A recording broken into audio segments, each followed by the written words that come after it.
আসসালামু আলাইকুম। কোডস্টেশনে আপনাকে স্বাগত। আজকে থেকে আমরা জ্যাঙ্গোর উপরে একটি কমপ্লিট টিউটোরিয়াল সিরিজ শুরু করতে যাচ্ছি। এই টিউটোরিয়াল সিরিজে আমরা জ্যাঙ্গোকে ডিটেইলসে শিখব। একেবারে বিগিনার লেভেল থেকে অ্যাডভান্স লেভেলের প্রায় সকল টপিক কভার করব। সুতরাং সিরিজটি একটা বড় সিরিজ হতে যাচ্ছে। আপনাদের শুধু ধৈর্য সহকারে টিউটোরিয়ালগুলো দেখতে হবে এবং প্র্যাকটিস করতে হবে এবং প্র্যাকটিস করতে হবে এবং প্র্যাকটিস করতে হবে। এই সিরিজ ফলো করলে আপনি জ্যাঙ্গোতে একেবারে জিরো থেকে হিরো হয়ে যাবেন। এটা আশা করতেই পারেন। তো চলুন শুরু করা যাক। প্রথমে জ্যাঙ্গোর সাথে পরিচিত হয়ে নেই। জ্যাঙ্গো হচ্ছে পাইথনে লেখা একটি ফ্রি এবং open source high level web application framework. Django MVT architectural pattern follow করে। জ্যাঙ্গো দিয়ে খুব সহজে দ্রুত বড় ধরনের ওয়েবসাইট বা ওয়েব অ্যাপ্লিকেশন তৈরি করা যায়। যারা নতুন তাদের মনে বেশ কিছু প্রশ্ন আসবে এখান থেকে, যেমন ফ্রেমওয়ার্কটা কি, কেন লাগবে, আর্কিটেকচারাল প্যাটার্নটা কি, এবং এখানে যে বলছে জ্যাঙ্গো হচ্ছে এমভিটি আর্কিটেকচারাল প্যাটার্ন ফলো করে, এটাই বা কি? প্রশ্ন আসতে পারে, ফ্রেমওয়ার্ক ছাড়া কি আমরা ওয়েবসাইট তৈরি করতে পারবো না?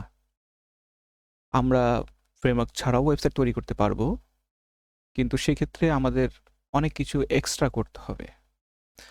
ওয়েবসাইট যখন আমরা তৈরি করতে যাই, তখন এখানে বেশ কিছু জিনিস কমন থাকে, যেগুলা প্রায় প্রতিবারই লিখতে হবে আমাদেরকে। যেমন ধরুন রেজিস্ট্রেশন বা লগ ইন সিস্টেম, ডেটাবেজের সাথে সংযোগ, কিছু common security feature, admin panel তৈরি করা ইত্যাদি। তো প্রতিবার ওয়েবসাইট তৈরি করার সময় এই কাজগুলো যদি আমরা বারবার করতে থাকি, এটা তো একটা স্মার্ট ডেভেলপারের কাজ নয়। তো এই সমস্যার সমাধান করতেছে ওয়েব ফ্রেমওয়ার্ক। তাহলে ওয়েব ফ্রেমওয়ার্ক হলো এমন একটা সফটওয়্যার বা অ্যাপ্লিকেশন যেটাতে সকল কমন বিষয়গুলো বিল্ট ইন থাকে। তাই ফ্রেমওয়ার্ক ব্যবহার করলে একই কোড বারবার লিখতে হয় না, সময়ও বাঁচে এবং পরিশ্রমটাও কম হয়। এখন বলতে পারেন যে আর্কিটেকচারাল প্যাটার্নটা কি? আর্কিটেকচারাল প্যাটার্নটা যদি আমরা বুঝতে চাই, তাহলে ধরুন আপনি একভাবে কাজ করছেন, আপনি আপনার মনের মতো করে যেখানে যে কোড রাখার প্রয়োজন রাখলেন, আরেকজন সেও তার মতো করে একটা কোড এক জায়গায় রাখলো। তো পরবর্তীতে যদি সে আপনার প্রজেক্টে কাজ করতে যায় বা আপনি তার প্রজেক্টে কাজ করতে যান, আপনারা একে অপরের কোডটাকে বুঝতে পারবেন না সহজে। আর বড় কোম্পানি, বড় প্রজেক্টে আমরা একাধিক ডেভেলপার মিলে একটা প্রজেক্ট তৈরি করি। তখন এগুলাকে কম্বাইন করতে গেলে যদি আমরা একটা একই ধরনের আর্কিটেকচারাল প্যাটার্ন ফলো করি, তখন আমাদের কাছে এটা খুবই কনভিনিয়েন্ট হবে, সুবিধাজনক হবে। তো সেরকমই একটা আর্কিটেকচারাল প্যাটার্ন হচ্ছে গিয়ে এমভিটি। এখন আসি যে এমভিটিটা কি? এখানে দেখাই যাচ্ছে M for model, V for view R T for template. এখন এমভিটিকে বোঝার জন্য আমরা একটা ওয়েবসাইটে চলে আসছি। এটা জ্যাঙ্গোর অফিসিয়াল ওয়েবসাইট। এখান থেকে আপনারা জ্যাঙ্গো ডকুমেন্টেশনটা দেখে নিতে পারেন। কিন্তু আমরা আসলে জাস্ট এমভিটিকে বোঝানোর জন্য এই ওয়েবসাইটটা সাহায্য নেব।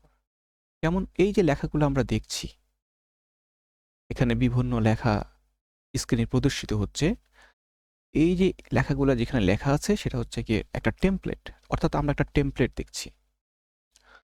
এখন আমরা যখন কোনো একটা লিঙ্ক ক্লিক করতেছি, এই যে একটা ইউআরএল এ হিট হলো এবং আমি এই লেখাটা এখানে হিট করলাম, তার প্রেক্ষিতে সে আরো কিছু অন্য একটা টেমপ্লেট প্রদর্শন করলো। সেখানে ভিন্ন ডেটা, যেমন এই লেখাগুলোকে আমরা ডেটা ধরি, তাহলে ডেটাগুলো প্রদর্শিত হচ্ছে। তাহলে কোন ইউআরএল হিট করলে কি দেখাবে, এই যে একটা কাজ কন্ট্রোল করছে, এই কন্ট্রোলারটা হচ্ছে গিয়ে ভিউ।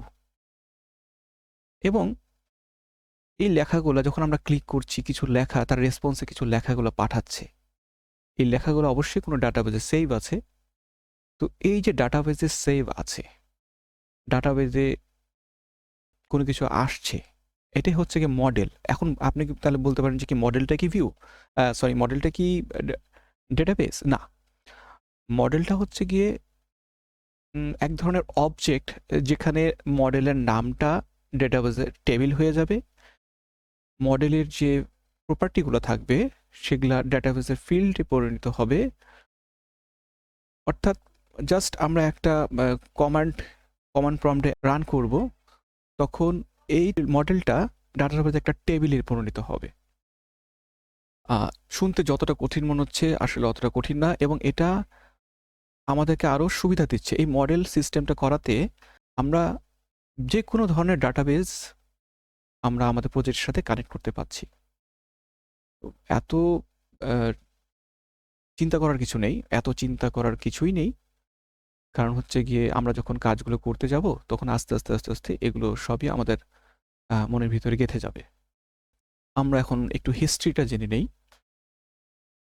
2003 সালের শুরুর দিকে জ্যাঙ্গো তৈরি হয়েছিল, যখন লরেন্স জার্নাল ওয়ার্ল্ড পত্রিকার ওয়েব ডেভেলপার অ্যাড্রিয়ান হলোভার্টি এবং সাইমন উইলিসন অ্যাপ্লিকেশন তৈরি করতে পাইথন ব্যবহার শুরু করে।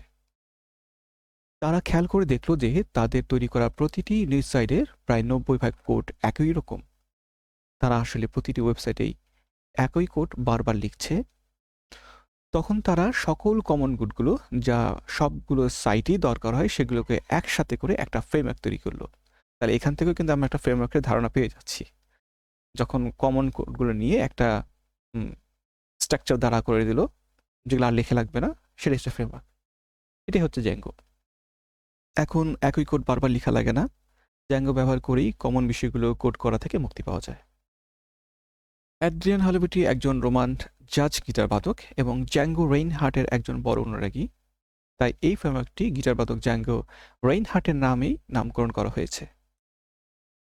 সাইমন উইলিসন ইন্টার্নশিপ শেষ করার কিছু সময় আগে জ্যাঙ্গো বিকাশের প্রথম দিকে জ্যাকব ক্যাপলান মোসকে নিযুক্ত করা হয়েছিল। 2005 সালে জুলাই মাসে বিডিএস লাইসেন্সের আওতায় প্রকাশিত হয়েছিল জ্যাঙ্গো। 2008 সালের জুনে ঘোষণা করা হয়েছিল যে নতুন গঠিত জ্যাঙ্গো সফটওয়্যার ফাউন্ডেশন ডিএসএফ ভবিষ্যতে জ্যাঙ্গো পরিচালনা করবে। এখন স্ক্রিনে যেসব ওয়েবসাইটের নামগুলো দেখছেন এগুলা জ্যাঙ্গো দ্বারা তৈরি, কিন্তু বলে রাখা ভালো যে এই ওয়েবসাইট পুরোটাই কিন্তু জ্যাঙ্গো দ্বারা তৈরি না। আসলে বড় বড় প্রজেক্টগুলো যখন তৈরি করা হয় তখন যে অংশে যেটা সবচেয়ে ভালো কাজ করবে সে অংশে সেটাই দেওয়া হয়। যেমন এই ওয়েবসাইটগুলোতে যেমন জ্যাঙ্গো ব্যবহৃত হয়েছে, তেমনি ফ্রন্ট এন্ডে অনেক জায়গায় রিয়্যাক্ট ব্যবহার করা হয়েছে, অনেক জায়গায় হয়তো নেক্সট ইউজ করা হয়েছে বা অন্য কিছু ইউজ করা হয়েছে। যেমন ফেসবুকের ক্ষেত্রে ধরুন ফ্রন্ট এন্ডে রিয়্যাক্ট এবং ব্যাক এন্ডে জ্যাঙ্গো ব্যবহার করা হয়েছে, বিটবাকেট জ্যাঙ্গো ব্যবহার করা হয়েছে। এই ওয়েবসাইটগুলো কিন্তু খুবই পপুলার। এর মধ্যে ফেসবুক, ইনস্টাগ্রাম, ইউটিউব এগুলো তো আমরা প্রায় প্রাত্যহিক জীবনে সবাই ব্যবহার করে থাকি। যারা ডেভেলপার আছি তারা বিটবাকেট ব্যবহার করছি। কোনো কিছু না পেলেই তো আমরা গুগলের সার্চ শুরু করে দিই। এক কথায় আপনি যে কোনো ধরনের ওয়েবসাইট জ্যাঙ্গোর মাধ্যমে তৈরি করতে পারবেন। এবার আসি জ্যাঙ্গো ওয়েব ফ্রেমওয়ার্ক যে আমরা ব্যবহার করব এর সুবিধাগুলো কি কি। প্রথমেই বলা হয়েছিল যে জ্যাঙ্গো খুব ফাস্ট এবং র্যাপিড ডেভেলপমেন্ট করে। রেডিমেড কম্পোনেন্ট থাকে বলতে অনেক কাজগুলোই সে নিজে থেকেই করে দেয়। যেমন হচ্ছে client validation, content organization, site maps, RSS channels, এরকম বেশ কিছু কাজ আছে যেগুলো এর মাধ্যমে আমরা খুব ভালোভাবে করতে পারি। জ্যাঙ্গো খুব সিকিউর একটা ওয়েব ফ্রেমওয়ার্ক। জ্যাঙ্গো অনেক ধরনের সিকিউরিটি প্রবলেমগুলোর সলিউশন দিয়ে দিচ্ছে। যেমন হচ্ছে গিয়ে SQL injection, cross site scripting, cross site request forgery, clickjacking, etcetera etcetera. তারপর জ্যাঙ্গো স্কেলেবল, এখানে অনেক বড় ট্রাফিককে সব কন্ট্রোল করতে পারে। জ্যাঙ্গো ভার্সেটাইল, কারণ হচ্ছে কি জ্যাঙ্গো দ্বারা আপনি যে কোনো ধরনের ওয়েবসাইট তৈরি করতে পারছেন। অর্গানাইজেশন বলেন, অ্যাসোসিয়েশন বলেন বা গভর্নমেন্টের যে কোনো ধরনের কাজ আপনি এটাতে করতে পারবেন। মোট কথা হচ্ছে কি আপনি সব ধরনের কাজই আপনি করতে পারছেন।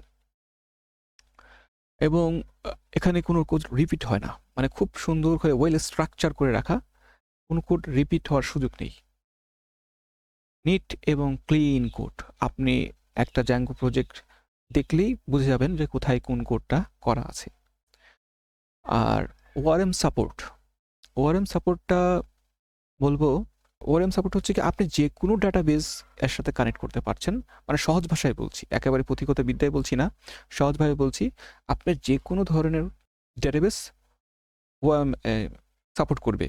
কিভাবে সাপোর্ট করবে? আপনি এসকিউএল, ওরাকেল, মানে এসকিউএল যে ধরনের ডেটাবেসগুলো আছে সেগুলা যেমন সাপোর্ট করবে, নন এসকিউএলগুলোও সাপোর্ট করবে। মাল্টি ল্যাঙ্গুয়েজ সাপোর্ট করে এবং ডেভেলপমেন্ট এনভায়রনমেন্ট দিচ্ছে। আপনার প্রজেক্টের সাথেই একটা ডেভেলপমেন্ট সার্ভার দিয়ে দিচ্ছে। আপনি সেখানেই সব কাজ করবেন টেস্ট পারপাসে। এটা খুবই সংক্ষেপে Django ফ্রেমওয়ার্কের অ্যাডভান্টেজেস বললাম। এখন যারা Django শিখতে আগ্রহী তারা আমাদের সাথে থাকুন। আমি আবারও বলছি, এখান থেকে আপনি Django'র ডিটেইলস শিখতে পারবেন এবং কোনো কিছু যদি না বুঝতে পারেন সেক্ষেত্রে কমেন্ট করুন। আমি চেষ্টা করব দ্রুত আপনার প্রশ্নের উত্তর দেওয়ার। আজ এই পর্যন্ত। ভিডিওটি যদি ভালো লেগে থাকে তাহলে প্লিজ লাইক, কমেন্ট, শেয়ার করুন। চ্যানেলে নতুন হলে প্লিজ সাবস্ক্রাইব করুন এবং বেল আইকনে প্রেস করুন যাতে পরবর্তী ভিডিও আসা মাত্র আপনার কাছে নোটিফিকেশন চলে যায়। নতুন ভিডিও তৈরিতে আপনার এই লাইক, কমেন্ট, শেয়ার ও সাবস্ক্রাইব আমাকে দারুণভাবে অনুপ্রাণিত করবে। ধন্যবাদ।